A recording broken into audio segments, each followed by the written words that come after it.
તમે તમારા તલાટી મંત્રી છે, વીસી હોય, ઓપરેટર હોય, એની પાસેથી પણ તમે ફોર્મ ભરી શકો. પછી પેટ્રોકેમિકલ અન્ન અને નાગરિક પુરવઠા યોજનાની 4 યોજના છે. 4 યોજનાઓ એટલે કઈ યોજના? અત્યારે એક તો બીપીએલ લાભાર્થીઓને મળે છે, પછી કંઈક ફૂડ સિક્યુરિટીમાં આવતા હોય એ લોકોને લાભ મળે છે, એવી રીતના પ્રકારની 4 યોજના. વન અને પર્યાવરણ વિભાગની 8 યોજના છે. કોઈ ખેડૂતોએ નર્સરી કરવી હોય તો પણ એમાં અહીં અરજી કરી શકે. પછી નર્મદા જળ સંપત્તિ અને પુરવઠા કલ્પસર યોજના છે, એમાં 13 પ્રકારની યોજના છે. પંપ મળવા પાત્ર છે, પાણીની કેનાલ કરવી હોય, પછી તમે આપણે એલાઈ કરવું હોય, લિફ્ટ ઇરિગેશનનો પ્રોજેક્ટ કરવો હોય કેનાલથી લઈ, તેના માટે. પછી પંચાયત અને ગ્રામીણ ગૃહ નવા મકાનને બનાવવાના છે, બાંધકામના, એના માટેની યોજના છે. સામાજિક ન્યાય અને અધિકારીતા વિભાગ છે, સમાજ કલ્યાણ વિભાગ છે, એની 110 પ્રકારની મોટાભાગના આપણે કેટલું માણસ ખબર હશે? એક તો વિધવા પેન્શનની હશે ખબર, વૃદ્ધ પેન્શન એ છે ને, આપણે ખેતીમાં ટ્રેક્ટર લેવું છે એની વધારે માહિતી છે. પણ દાંતેડીથી લઈ અને ટ્રેક્ટર સુધીની યોજનાઓ એગ્રીકલ્ચરમાં છે, બરાબર. પછી મહિલા અને બાળ કલ્યાણ વિભાગની 14 યોજના. પછી કલેક્ટર ઓફિસ, જિલ્લા મેજિસ્ટ્રેટ દ્વારા 9 યોજનાઓ છે. આમાં ઘણી યોજનાઓ વ્યક્તિગત હશે, ઘણી સામૂહિક હશે, ઘણી યોજના ગ્રામ પંચાયત જે પંચાયતને લાગે, બરાબર. પછી શહેરી વિકાસ વિભાગની 6 યોજનાઓ છે. અને નાણાકીય વિભાગ છે એની 6 યોજના છે. મહેસૂલ વિભાગની 2 છે. અને સરકારી સંસ્થા નાબાર્ડ, એલઆઈસી, ઈટીસી એની 6 યોજના છે, બરાબર. હજી આમાં આપણે બેંકોની યોજનાઓની બધી આપણે એડ કરીએ છીએ કે બેંકોમાં પણ અત્યારે ઘણા લોકોને ખ્યાલ નહીં હોય. બેંકોએ દર વર્ષે તમારા 12 રૂપિયા છે, એના 240 રૂપિયા કપાય. આપણે પૂછીએ કે આ 12 રૂપિયા કેના કપાના? જ્યારે આપણે ફોર્મ ભર્યું હતું ત્યારે એમાં ટીક પાડે છે, એમાં આપણે ટીક કરી દીધું છે, એટલે આપણે દર વર્ષે આપણો વીમો રિન્યુ થાય, બરાબર. ઘણા એપીએમસીની ઘણી યોજનાઓ, લોટ ઓફ યોજનાઓ, બધી યોજનાઓની આમાં માહિતી. અત્યારે જીઓ મેમરન કરીને બહુ મોટી યોજના આવે છે, ફ્લેટ તલાવડી બનાવે છે. ફ્લેટ તલાવડીનો ખાડો ખોદી નાખો અને પાડો એનો જે સાઈઝ છે એ પ્રમાણે કરી નાખો, તો આખી જે તાલપત્રી ટાઈપનું જ આવે છે, મેમરન આવે છે, એ આખું સરકાર તરફથી ભેટું. તો આ એક યોજના પોર્ટલ છે, બરાબર. આની ડીપમાં માહિતી તમારે જોતી હોય, ગમે ત્યારે કંઈ એવું હોય તો અહીં આપણી યોજનાઓ છે. બીજું એક મેં પેમ્પલેટ આપણે ગ્રામ નિર્માણ સમાજ છે જે વાસીતળા મૂકી છે, ત્યાંથી જેટલી સમાજ કલ્યાણ સ્કેન કરેલું છે. અમુક વસ્તુ કેવી છે, અત્યારે અમે પેમ્પલેટ આપતા હતા ને, પેમ્પલેટમાં કૃષિ મેળા ક્યાં હોય ત્યાં પેમ્પલેટ આપણે આપે છે, કૃષિ મેળો પૂરો થઈ જાય ને એટલે પેમ્પલેટ બધા ત્યાં. એટલે અમે બધું હવે ડિજિટલ કરતા ગયા છે, એટલે ભાઈ સ્કેન કરી અને લોકોને વોટ્સઅપમાં મોકલી છે. કારણ કે મોટાભાગના લોકો અત્યારે સોશિયલ મીડિયાનો જમાનો છે, એમાં લોકો વધારે પુરાવો કરતા હોય છે, બરાબર. તો આ વસ્તુ. અને બીજી વસ્તુ એવી છે કે યોજનાઓ બહાર પાડી છે, એનો તમે લાભ લેશો તો ભલે, નહીં લેશો તો ભલે, એનો જે ટાઈમ હશે ત્યારે યોજનાઓ બંધ, બરાબર. આજે માનો કે જેસર માટે કોઈ યોજના બહાર પડી હોય, જેસર તાલુકાની અંદર 50 જણાને ટ્રેક્ટર આપવા છે, 50 જણા એનો લાભ લેશે તો મળશે, નકર છેલ્લે આવું થશે ખબર છે, સરકારે નક્કી કર્યું હોય કે ભાઈ આખા ગુજરાતની અંદર 5000 ખેડૂતોને અમારે ટ્રેક્ટર આપવા છે. જેસરને એમાંથી 50 ફાળવે, ઉદાહરણ આપું, બરાબર. 50 ફાળવા છે, જેસરમાંથી 50માંથી કોઈએ કંઈ લાભ લીધો નહીં, અને એનો ટાઈમ હોય કે ભાઈ 31 જુલાઈએ આ પોર્ટલ બંધ થાય, એટલે આખી યોજનાઓનો એનાલિસિસ થાય કે ભાઈ આપણે 5000 ટ્રેક્ટર આપવાના હતા, એની અમે 4500 ટ્રેક્ટર લોકો લેવા માટે તૈયાર છે, 500 ટ્રેક્ટરની સબ પૈસા જે આપણી પાસે પડ્યા છે, એટલે સરકાર પાછું રીઓપન કે ભાઈ જેસરમાં લેવા માટે તૈયાર નથી, પાછું કંઈ કરવાનું. મોવામાં લોકો વધારે છે, આ 50માંથી 40 યોજના મોવામાં આપી, 10 જેસર, એમાં પણ નહીં થાય તો પાછું ખોલશે, પણ સરકાર વર્ષના અંતે યોજના પૂરી થશે. આ પોર્ટલ બનાવવા પાછળનો મિડીલાઇટનો મેન ઉદ્દેશ આ છે, જેટલી સરકારી યોજનાઓ છે લોકો સુધી એની માહિતી મળે અને લોકોને ખ્યાલ આવે. અને આમાં તમે જાશો ને એટલે બધું લિંક ખુલતી જશે, બરાબર છે. જેમ જેમ અંદર જાશો ક્યારે ઓપન થઈ છે, ક્યારે બંધ થઈ છે, કોણ મળવા પાત્ર મળવા પાત્ર નથી, તમારે ક્યાં ડોક્યુમેન્ટ લેવા, ડોક્યુમેન્ટ દરેક ડોક્યુમેન્ટ ક્યાં જમા કરાવવા, ત્યાં સુધીની આમાં માહિતી. કોઈ યોજના બહાર પડે ને એનો પરિપત્ર બહાર પડે, પરિપત્રમાં બધા નેટ લખેલા પરિપત્ર જ આમાં છે. હું અત્યારે મારો કાનભાઈને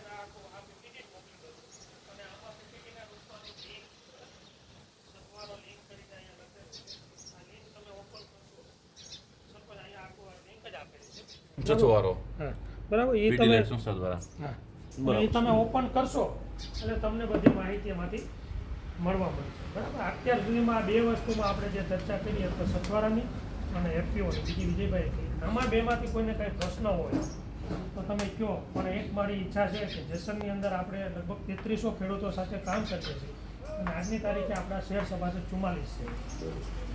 તો કમસે કમ આપણે આ વર્ષે સુધી પહોંચવાની ઈચ્છા છે. જે લોકો નથી એ આમાં જોડા, ક્યાંક ને ક્યાંક તમને તમારા જે પૈસા રોક્યા છે ને એનું વળતર તમને મળશે. બરાબર, તમે બધાએ મને સાંભળો એ બદલ આભાર. વધારે વિજયભાઈ હશે તો કહેશે, અને કોઈને કંઈ પ્રશ્ન હોય તો તમે પૂછી આપો. બાકી જે સંસ્થાની માહિતીથી તો બધા માહિતગાર છો.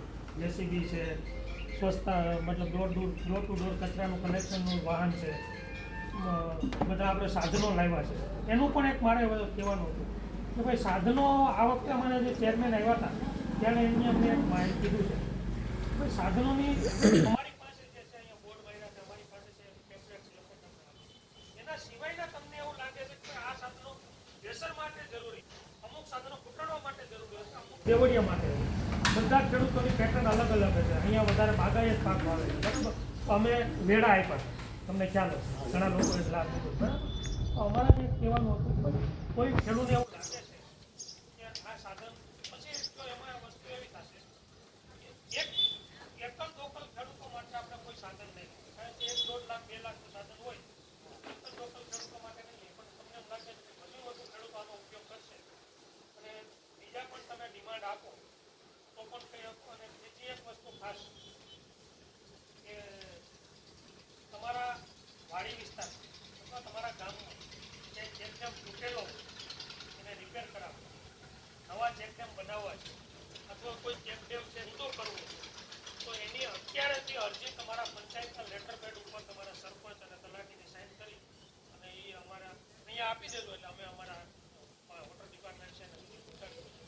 આ વખતે શુક્લા સાહેબ આવ્યા હતા ત્યારે આમાંથી લગભગ જેસરથી કોઈ આવ્યું છે નથી, ત્યારે પણ સાહેબે એવી વાત કરી કે કોઈને પાણી સંગ્રહમાં વધુ આપણે પાણી સંગ્રહના કામ કરવું એટલે કે 50% ભાગીદારી ગુજરાત સરકાર અને પીડી લાઇટ એવી રીતના કોઈ લોક ભાગીદારીથી હોય. એમાંનો કોઈ ખેડૂતો હોય આજુબાજુના 20 ખેડૂતો ભેગા થયા હોય, 2 લાખનું કે 3 લાખનું કામ હોય ચેકડેમ, તો થોડો ઘણો લોકફાળો તમે ભેગા કરો, પીડી લાઇટ સપોર્ટ કરે તો આપણે એ વિસ્તારમાં ચેકડેમ પણ બનાવી શકીએ.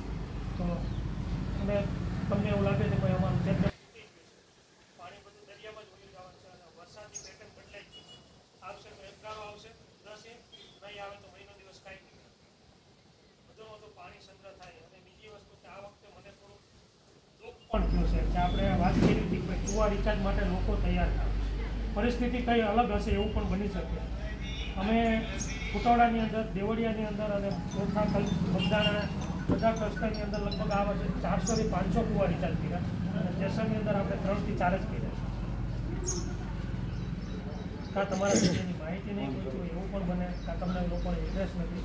કારણ કે વધુમાં વધુ કુવા રિચાર્જ થશે તો પાણીનો સંગ્રહ થશે. ખેત તલાવડી માટે જેસીબી આપીએ તો એ પણ તમને ખ્યાલ છે, બરાબર. તો પાણી સંગ્રહના કામમાં પણ તમારા લોકો જોડાવવું પડશે. ખાસ બીજી એક વસ્તુ છે કે પ્રાકૃતિક ખેતી. જ્યારે હતા માર્કેટિંગ એક શબ્દ હતા અને લગભગ મેં દરેક મિટિંગમાં કીધા કે મવા, જેસર, તળાજા અને ઊંડા અને રાજુ આટલા વિસ્તારની ડુંગળી 5 વર્ષ પછી કોઈ લેવા તૈયાર નથી. ઘનશ્યામભાઈને ખાતે બેઠક મિટિંગ હતી ત્યારે દર મિટિંગમાં શબ્દ કહેતા. એની પાછળનું કારણ એવું છે કે વધુ વધુ જંતુનાશક દવા અને વધુ વધુ રાસાયણિક ખાતરનો આપણે ઉપયોગ કરીએ, એને કઈ રીતના ઘટાડવું. અને બે વસ્તુ ખાસ કહેવાની છે કે આમાંથી બધા ખેડૂતો છે, બરાબર. કેટલા ખેડૂતોની વાડીએ અત્યારે શાકભાજી હશે?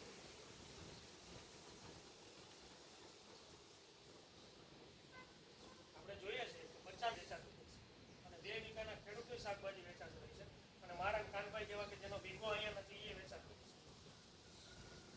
અમારી તો મજબૂરી છે, અમારી અહીંયા વીઘા નથી એટલે અમારે શાકભાજી લેવું પડે. તમારે તો 2 વીઘા 5 વીઘા 50 વીઘા એને જો ચોમાસામાં શાકભાજી લેવું પડે તો એ આપણા માટે કરમની કકડાઈ. ખોટી વાત હોય તો કેવું, બરાબર. અને દિવસે ને દિવસે આપણે જોઈએ છે કે કેન્સરના દર્દીઓ વધતા જાય છે અને એવા રોગ આવે છે કે ડોક્ટર પણ એમાં વિચાર